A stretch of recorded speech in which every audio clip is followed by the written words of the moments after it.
Now, let's talk a little bit about technology and Apple. You can't forget Apple. They have an iPad, and they might be refreshing the iPad.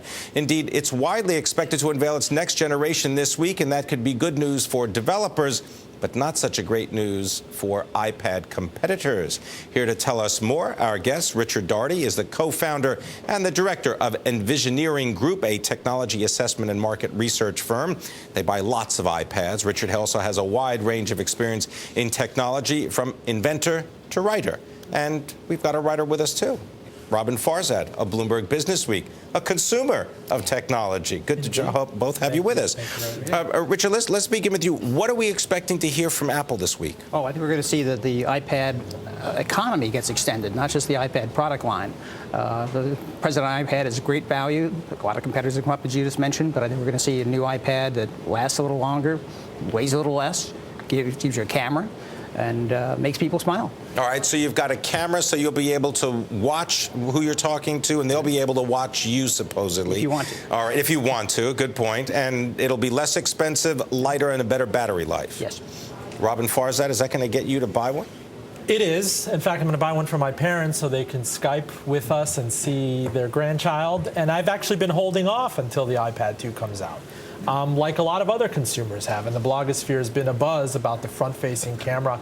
I actually can't believe that the competition is so behind the curve on this. I mean, there's an element of Wile E. Coyote and the Roadrunner with this. You know, Motorola's like, wait till you see this. And well, they got the Zoom, like, right? Wait till you see this. And there is there's a lawsuit against Motorola for naming it regardless, the Zoom. They can't price it as well. They can't get it reviewed as well. And in aggregate, I can't believe that everybody was so blindsided by this. Richard, what about this? I mean, it seems as though, what, Apple is the only creative technology company out there? How come someone doesn't come out with a completely different product? Apple's got the one company that has a guy at the top and a team at the top that says this is not good enough yet. And they're really that far ahead of the curve, and everybody's chasing a year-old product. I want to ask you about the team at the top of Apple, because Jonathan Ive, there was a report, TechCrunch, about him perhaps leaving the company. I want to know if you think that that's going to have any... Don't think so. Not from the camaraderie I've seen. All right, yeah. We're going to continue the conversation. You say that you've been waiting for this, Roben, to come out, and that you're finally going to splurge and you're going to get one.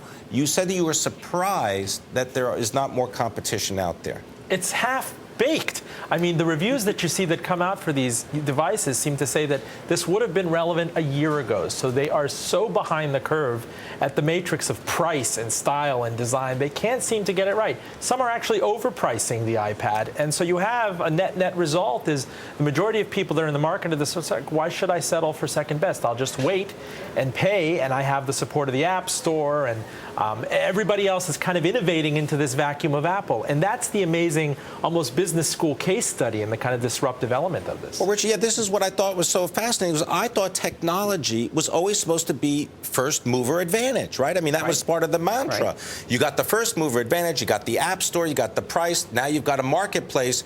What's next? I mean, can anyone catch Apple? I don't think Apple's going to be caught to the 50% point in this next decade. I mean, in the next decade? In the next decade, because they started the iPad years ago, and they just had the determination internally to say this product's not ready yet.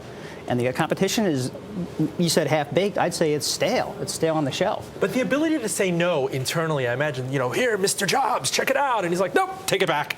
That is something that I don't think another company would have had the courage to do. This Absolutely maniacal dedication to design engineering that really Apple had in its DNA since the first iPod came out. Exactly. So should we not be looking at companies? We should be looking at people and say, all right, who's going to lead the next technology revolution? Well, I think the Apple team, and anywhere they would ever go if they ever did leave Apple, I think they're followed and they're worshipped, because that discipline internally is something all business needs, and very few businesses can afford to have.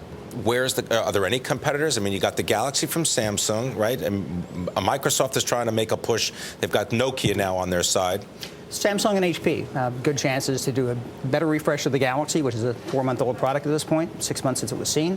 And HP, of course, has a new WebOS, and their product this summer could get some new surprises in it, so they could keep things interesting. But considering you got 2 iPads with you, I'm assuming you're going to still stay in love with the iPad. I'd be really surprised if I'm not using an iPad for years to come. All right, I want to thank you. Richard Doherty, appreciate it. Envisioneering Group, Roben Farzad, Bloomberg Businessweek.